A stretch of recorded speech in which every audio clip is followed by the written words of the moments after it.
નમસ્કાર વિદ્યાર્થી મિત્રો, સ્વાગત છે આપનું આપણી સહિયારી યુટ્યુબ ચેનલ MS પાવર જીકેમાં. મિત્રો, આપણે દરરોજ મોસ્ટ આઈએમપી કરંટ અફેર્સના પ્રશ્નો વિશે વાત કરીએ છીએ.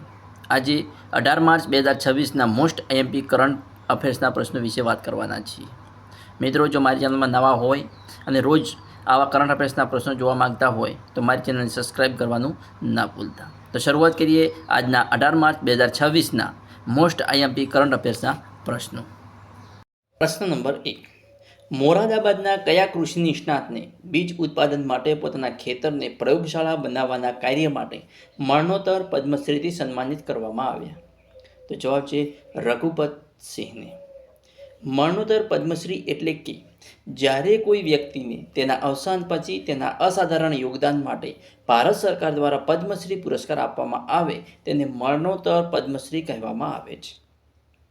એટલે પદ્મશ્રી એટલે શું? તો કે ભારતનો ચોથો સર્વોચ્ચ નાગરિક સન્માન છે, જે વિવિધ ક્ષેત્રોમાં વિશેષ યોગદાન બદલ આપવામાં આવે છે. મરણોત્તર શા માટે આપવામાં આવે છે?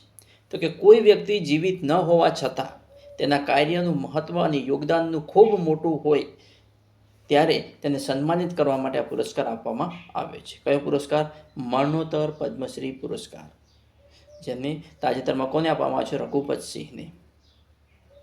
જોઈએ નેક્સ્ટ પ્રશ્ન. પ્રશ્ન નંબર 2. પ્રોજેક્ટ નન્હી કલીને કયા સમારંભમાં સ્પોર્ટ્સ ફોર સોશિયલ ગુડ એવોર્ડથી સન્માનિત કરવામાં આવ્યું? તો જવાબ છે sports star SS award 2026. Sports four social good award એટલે શું? તો કે રમતગમતનો ઉપયોગ કરીને સમાજના સકારાત્મક બદલાવ લાવનારી સંસ્થાઓ, પહેલો અથવા પ્રોજેક્ટોને આપવામાં આવતો ખાસ સન્માન એટલે sports four social good award. આ એવોર્ડ શા માટે આપવામાં આવે છે? તો કે ગરીબ અને વંચિત વર્ગના બાળકોને રમતગમત દ્વારા સશક્ત બનાવવામાં, શિક્ષણ, આરોગ્ય અને સમાનતા માટે કામ કરવા બદલ અને સમાજમાં પ્રેરણાદાયક બદલાવ લાવવા બદલ. તો કે આ એવોર્ડ કયા સમારંભમાં આપવામાં આવે છે? તો કે આ એવોર્ડ સામાન્ય રીતે સ્પોર્ટ્સ સ્ટાર SS એવોર્ડ 2000માં આપવામાં આવે છે. જોઈએ આગળનો નેક્સ્ટ પ્રશ્ન. પ્રશ્ન નંબર 3. ચાઇનીઝ ગ્રાપ્રીમાં પોતાની પ્રથમ જીત મેળવી ફોર્મ્યુલા 1 રેસ જીતનાર બીજા સૌથી યુવા ડ્રાઈવર કોણ બન્યા? તો જવાબ છે એન્ડ્રિયા કિમી એન્ટોનેલી. ચાઇનીઝ ગ્રાપ્રી એ ફોર્મ્યુલા 1નો એક મહત્વપૂર્ણ રેસ ઇવેન્ટ છે, જે દર વર્ષે ચીનમાં યોજાય છે. સ્થળ જોઈએ તો કે શાંઘાઈ ઇન્ટરનેશનલ સર્કટ, ચીન, જેની શરૂઆત કરવામાં આવી સૌ પ્રથમ વખત 2004માં યોજાઈ હતી. મહત્વ જોઈએ તો કે F1 કેલેન્ડરનો મહત્વપૂર્ણ ભાગ છે. વિશ્વના શ્રેષ્ઠ ડ્રાઈવરો અહીં સ્પર્ધા કરે છે અને નવી ટેલેન્ટ માટે મોટી તક છે. જોઈએ નેક્સ્ટ પ્રશ્ન. પ્રશ્ન નંબર 4. એ કયા ભારતીય એથ્લીટે ટ્રિપલ જમ્પમાં ઇન્ડોર રાષ્ટ્રીય રેકોર્ડ તોડી અને અમેરિકામાં NCAA ઇન્ડોર ચેમ્પિયનશિપમાં રજત પદક જીત્યો? તો જવાબ છે સેલ્વા પ્રભુ. NCAA ઇન્ડોર ચેમ્પિયનશિપ અમેરિકામાં યોજાતી કોલેજ સ્તરની પ્રતિષ્ઠિત એથ્લેટિક્સ સ્પર્ધા છે.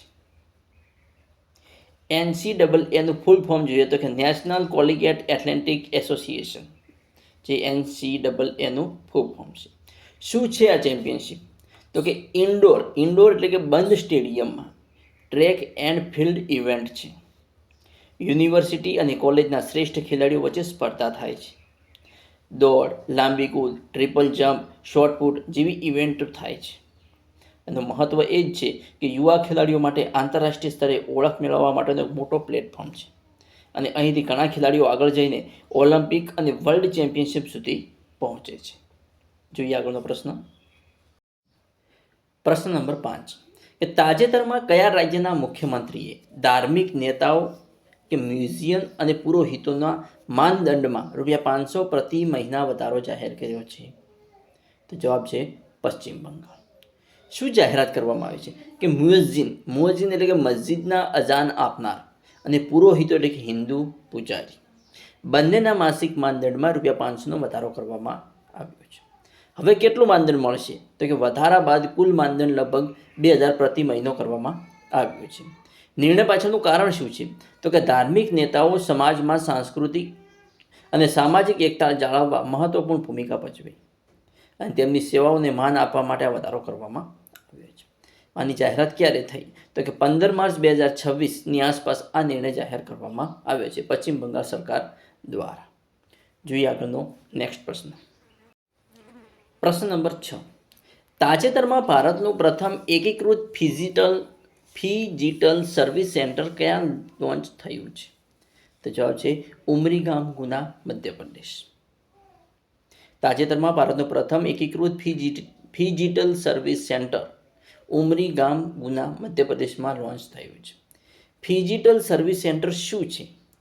તો કે આવું સેન્ટર લોકો માટે એક જ જગ્યાએ સરકારી સેવાઓ, ડિજિટલ સેવાઓ, દસ્તાવેજ સંબંધી કામ ઉપલબ્ધ કરાવે છે. મુખ્ય સુવિધામાં જોઈએ તો ઓનલાઈન ફોર્મ ભરવાની સહાય, આધાર, પાન, બેન્કિંગ જેવી સેવાઓ અને ડિજિટલ પેમેન્ટ સુવિધા અને સરકારી યોજનાઓની માહિતી અને લાભ આ યોજનામાં મળતા રહે છે. ખાસ ફાયદા જોઈએ તો કે ગ્રામ્ય વિસ્તારમાં ડિજિટલ પહોંચ વધે, લોકોને શહેર જવાનું ટાળે, સમય અને ખર્ચ બચે અને ડિજિટલ ઇન્ડિયાને મજબૂત બનાવે. તો કે તાજેતરમાં ભારતનું પ્રથમ એકીકૃત ફિજિટલ સર્વિસ સેન્ટર ઉમરી ગામ, ગુના, મધ્યપ્રદેશમાં લોન્ચ થયું છે. જોઈએ આગળનો પ્રશ્ન.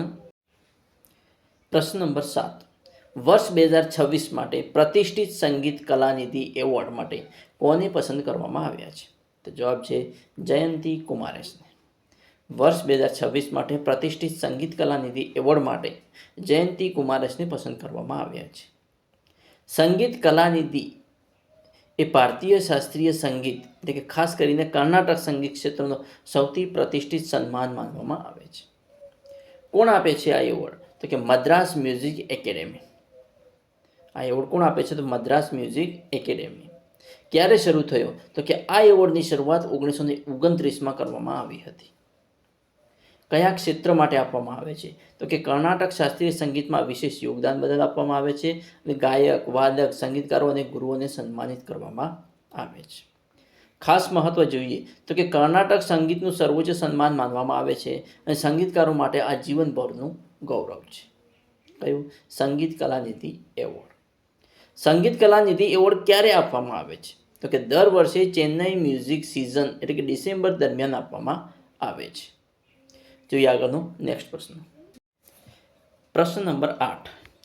તાજેતરમાં ભારતીય સ્પર્ધા આયોગ એટલે કે CCI દ્વારા સ્પર્ધા કાનૂનના અર્થશાસ્ત્ર પર 11મું રાષ્ટ્રીય પરિષદ ક્યાં યોજાયું હતું? તો જવાબ છે નવી દિલ્હીમાં. તાજેતરમાં ભારતીય સ્પર્ધા આયોગ એટલે કે CCI દ્વારા સ્પર્ધા કાનૂનના અર્થશાસ્ત્ર પર 11મું રાષ્ટ્રીય પરિષદ નવી દિલ્હી ખાતે યોજાયું હતું. પહેલાં તો જોઈએ તો કે CCIનું ફૂલ ફોર્મ શું છે? તો CCIનું ફૂલ ફોર્મ છે કોમ્પિટિશન કમિશન ઓફ ઇન્ડિયા. ભારતના બજારમાં સ્વસ્થ અને ન્યાયસંગત સ્પર્ધા જાળવવા માટેની મુખ્ય સંસ્થા એટલે CCI, જેની સ્થાપના 2003માં કરવામાં આવી હતી અને જે કોમ્પિટિશન એક્ટ 2002 હેઠળ કાર્ય કરે છે. જેનું મુખ્ય કાર્ય જોઈએ તો મોનોપોલી અને કાર્ટેલ જેવી અયોગ્ય પ્રવૃત્તિઓ અટકાવવી, કંપનીઓ વચ્ચેની સાઠગાંઠ સામે કાર્યવાહી કરવી, મોટી કંપનીઓના મર્જર અને એક્વિઝિશન પર નજર રાખવી અને ગ્રાહકોના હિતનું રક્ષણ કરવું. CCIનું મહત્વ જોઈએ તો કે બજારમાં ફેર સ્પર્ધા જાળવે, ગ્રાહકોને યોગ્ય ભાવ અને ગુણવત્તા મળે અને નવા બિઝનેસને આગળ વધવાની તક મળે. જોઈએ આગળનો પ્રશ્ન. પ્રશ્ન નંબર 9. પ્રસિદ્ધ મતુઆ ધર્મ મેળો મુખ્યત્વે ભારતના કયા રાજ્યમાં યોજાય છે? તો જવાબ છે પશ્ચિમ બંગાળમાં. પ્રસિદ્ધ મતુઆ ધર્મ મેળો પશ્ચિમ બંગાળમાં યોજાય છે.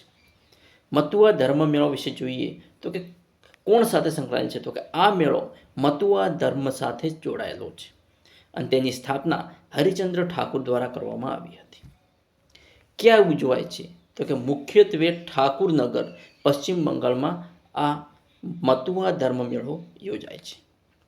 મતુઆ ધર્મ મેળાનું મહત્વ જોઈએ તો કે મતુઆ સમુદાય માટે સૌથી મોટો ધાર્મિક સમાગમ છે. સામાજિક એકતા અને સંસ્કૃતિને મજબૂત બનાવે છે. ભક્તો દ્વારા પ્રાર્થના, ભજન અને ધાર્મિક કાર્યક્રમો થાય છે.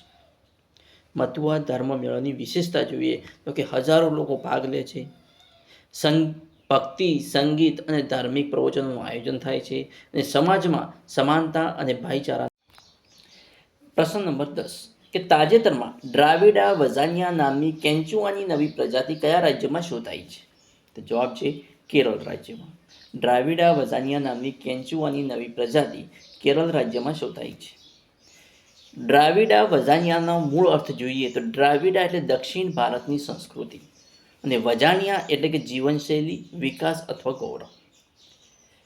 એટલે કે ડ્રાવિડા વઝાનિયાનું એટલે કે દ્રાવિડ સંસ્કૃતિનું સંરક્ષણ અને વિકાસ. દ્રાવિડા વઝાનિયાના મુખ્ય પાસાઓ જોઈએ તો કે દક્ષિણ ભારતીય ભાષાઓમાં તમિલ, તેલુગુ, કન્નડ અને મલયાલમનો સમાવેશ થાય છે. પ્રાચીન મંદિર સ્થાપત્યનો સમાવેશ થાય, સંસ્કૃતિ, પરંપરા અને ઇતિહાસનો સમાવેશ થાય અને સામાજિક સમાનતા અને ઓળખનો પણ સમાવેશ થાય છે, જેના મુખ્ય પાસા છે. દ્રાવિડ વઝાનિયાના મુખ્ય પાસાઓ છે. દ્રાવિડ વઝાનિયા નામની પ્રજાતિનું મહત્વ જોઈએ તો કે પ્રાદેશિક ગૌરવ અને સંસ્કૃતિને મજબૂત બનાવે છે, પરંપરા અને આધુનિકતાનું સંતુલન જાળવે છે અને દક્ષિણ ભારતની ઓળખને વૈશ્વિક સ્તરે પ્રસ્તુત કરે છે. જોઈએ આગળનો નેક્સ્ટ પ્રશ્ન. પ્રશ્ન નંબર 11 કે તાજેતરમાં ઉદ્ઘાટિત 120 મેગાવોટની લોઅર કોપિલી જળ વિદ્યુત યોજના કઈ નદી પર સ્થિત છે? તો જવાબ છે કોપિલી નદી. કોપિલી નદીનો ઉદ્ભવ જોઈએ તો કે આ નદીનો ઉદ્ભવ મેઘાલયના પર્વતીય વિસ્તારોમાંથી થાય છે. કોપિલી નદીનો પ્રવાહ જોઈએ તો કે મેઘાલયમાંથી શરૂ થઈ આસામમાં પ્રવેશે છે અને અંતે કોલોંગ નદી સાથે મળી જાય છે. કઈ નદી? કોલોંગ નદી સાથે મળી જાય છે. કોલોંગ નદી જે બ્રહ્મપુત્રની ઉપનદી છે. કોપિલી નદીનું મહત્વ જોઈએ તો કે આ નદી પર હાઇડ્રો ઇલેક્ટ્રિક પ્રોજેક્ટ એટલે કે જળ વિદ્યુત પ્રોજેક્ટ બનાવવામાં આવ્યા છે. આસપાસના વિસ્તારોમાં કૃષિ અને પાણી પુરવઠા માટે મહત્વપૂર્ણ છે અને ઉત્તર પૂર્વ ભારતના પર્યાવરણ માટે પણ મહત્વપૂર્ણ છે.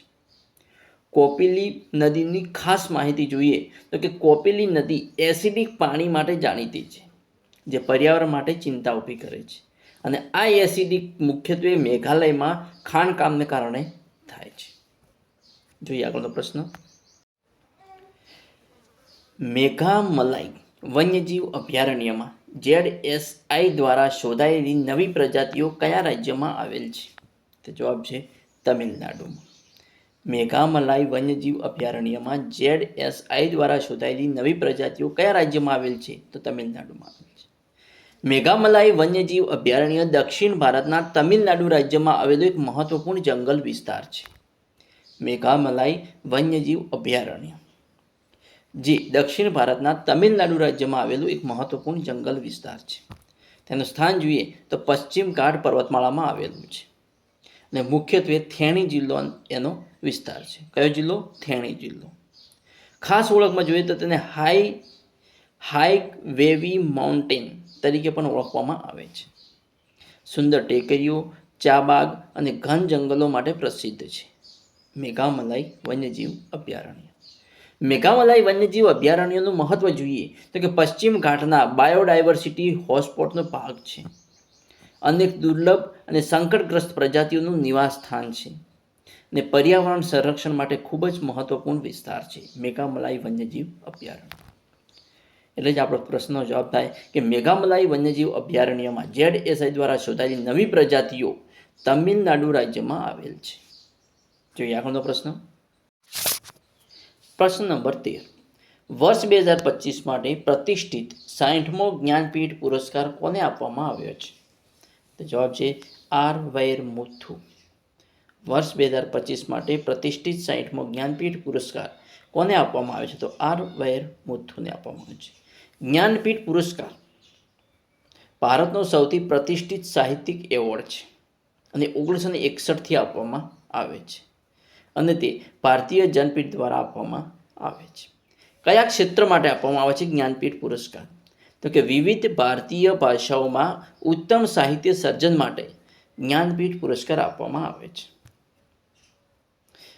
જ્ઞાનપીઠ પુરસ્કારનું મહત્વ જોઈએ તો કે લેખકો માટે સર્વોચ્ચ સન્માન છે અને ભારતીય ભાષા અને સાહિત્યનો પ્રોત્સાહન આપે છે. કયું? જ્ઞાનપીઠ પુરસ્કાર. અને તાજેતરમાં 2025 માટે પ્રતિષ્ઠિત 60મો જ્ઞાનપીઠ પુરસ્કાર R. વૈરમુથુને આપવામાં આવ્યો છે. જોઈએ આગળનો પ્રશ્ન. પ્રશ્ન નંબર 14 કારા કયા કેન્દ્રીય મંત્રાલય હેઠળ કાર્ય કરે છે? જવાબ છે મહિલા અને બાળ વિકાસ મંત્રાલય હેઠળ કારા કાર્ય કરે છે? ભારતમાં દત્તક પ્રક્રિયા સંભાળતી મુખ્ય સંસ્થા છે કારા. ભારતમાં દત્તક પ્રક્રિયા સંભાળતી મુખ્ય સંસ્થા છે કારા. કારાનું ફૂલ ફોર્મ શું છે? તો સેન્ટ્રલ એડોપ્શન રિસર્ચ ઓથોરિટી, જે કારાનું ફૂલ ફોર્મ છે, જેનું જે મહિલા અને બાળ વિકાસ મંત્રાલય હેઠળ કાર્ય કરે છે. અનાથ અને ત્યજેલા બાળકોને દત્તક આપવાની પ્રક્રિયા નિયંત્રિત કરવી એ કારાનું મુખ્ય કાર્ય છે. દત્તક પ્રક્રિયાને પારદર્શક અને કાનૂની બનાવવી એ પણ કારાનું કાર્ય છે. જુવેનિયલ જસ્ટિસ એક્ટ હેઠળ કારા કાર્ય કરે છે. આનાથી મળે કે કારા ભારતમાં દત્તક પ્રક્રિયાને નિયમિત અને સુરક્ષિત બનાવતી કેન્દ્રીય સંસ્થા છે. જોઈએ આગળનો પ્રશ્ન. જોઈએ પ્રશ્ન નંબર 15. ભારતના ચોરણોમાં ચેસ ગ્રાન્ડ માસ્ટર અને ઉત્તર પૂર્વ ભારતના પ્રથમ ગ્રાન્ડ માસ્ટર કોણ બન્યા છે? જવાબ છે મયંક ચક્રવર્તી. ભારતના ચોરણોમાં અને ઉત્તર પૂર્વ ભારતના પ્રથમ ગ્રાન્ડ માસ્ટર મયંક ચક્રવર્તી બન્યા છે. ગ્રાન્ડ માસ્ટર શું છે? તો કે ચેસમાં ગ્રાન્ડ માસ્ટર સૌથી ઊંચું આંતરરાષ્ટ્રીય ખિતાબ છે અને આ ખિતાબ ફાઇડ દ્વારા આપવામાં આવે છે. ફાઇડ એટલે કે ઇન્ટરનેશનલ ચેસ ફેડરેશન દ્વારા આપવામાં આવે છે. ગ્રાન્ડ માસ્ટરનું મહત્વ જોઈએ તો કે ઉત્તર પૂર્વ ભારત માટે ગૌરવપૂર્ણ ક્ષણ છે, યુવા ખેલાડીઓ માટે પ્રેરણા છે અને ભારતમાં ચેસ રમતનો વિકાસ દર્શાવે છે. ગ્રાન્ડ માસ્ટર ભારત માટે મહત્વનું એટલા માટે છે કે ભારત વિશ્વમાં ચેસમાં ઝડપી આગળ વધી રહ્યું છે અને નવા ગ્રાન્ડ માસ્ટર દેશની પ્રતિષ્ઠા વધારી રહ્યા છે. તો વિદ્યાર્થી મિત્રો, આજના કરંટ અફેર્સના મોસ્ટ આઈએમપી પ્રશ્નો અહીં પૂરા થાય છે. આવતીકાલના આવા જ મોસ્ટ આઈએમપી પ્રશ્નો જોવા અમારી ચેનલને સબસ્ક્રાઇબ કરવાનું અને તમારા મિત્રો સાથે લિંક શેર કરવાનું ના ભૂલતા. Thanks for watching my video.